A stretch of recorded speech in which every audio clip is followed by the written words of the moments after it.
Doping control is an essential part of anti-doping programs to promote and protect the integrity of sport and the health of athletes. Testing is carried out in accordance with the World Anti-Doping Code and a series of international standards. Hi, I am a doping control officer, also known as a DCO. I play a major role in protecting your rights in the doping control process, which consists of 5 phases.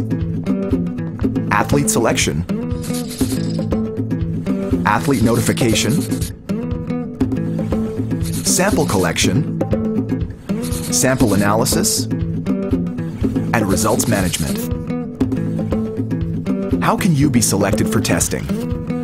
Testing can be conducted in 2 situations: in competition and out of competition.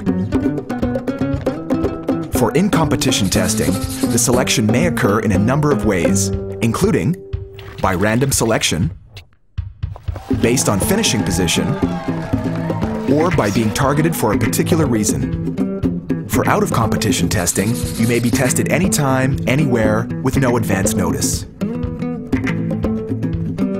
If you have been identified in a registered testing pool, you will be required to provide whereabouts information. You may be tested at home, at your training location, or other relevant locations. How will you be notified? The notification process is the same for both in and out of competition testing. If you are selected for testing, I will show you my DCO accreditation to demonstrate that I am authorized to conduct testing. I will also explain your rights and responsibilities in the doping control process and ask you to sign a form. Once you have been notified, you must report immediately to the doping control station. You may request a delay for a valid reason, such as you are taking part in a medal ceremony. You must attend a press conference. You require medical treatment.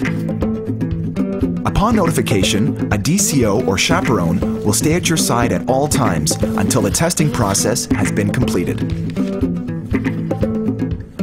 What is the sample collection process? During this process, you also have specific rights, such as having a representative with you, as well as certain responsibilities. I will first ask you for a valid photo ID to confirm your identity. You will be asked to provide 1 or more urine samples and/or blood samples. When you are ready to provide a urine sample, a doping control official of the same gender as you will witness the passing of the sample and will stay with you until you provide a sample that meets all requirements. You will then be asked to divide the urine sample into B and A bottles and then seal them. Throughout the process, you will be the only one to handle the sample collection equipment, unless you require assistance. Finally, you will be asked to review and sign the doping control form.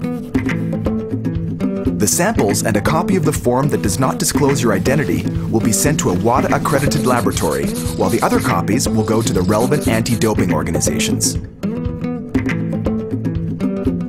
A copy of the form will also be provided to you. How are the samples analyzed? Once your A sample arrives at the laboratory, it will be opened and analyzed. The B sample will be securely stored. Should the A sample reveal an adverse analytical finding, the B sample will be analyzed to confirm the result. How are the results managed? The lab will report the results to the anti-doping organization responsible for results management. A copy will be sent to WADA to ensure the accountability of the process. In the event of an adverse analytical finding, your rights include requesting and attending the B sample analysis within set deadlines, a fair hearing, and the right to an appeal. As an essential deterrent, a standard doping control process across all countries helps protect the right of athletes to compete on a level playing field in the true spirit of sport.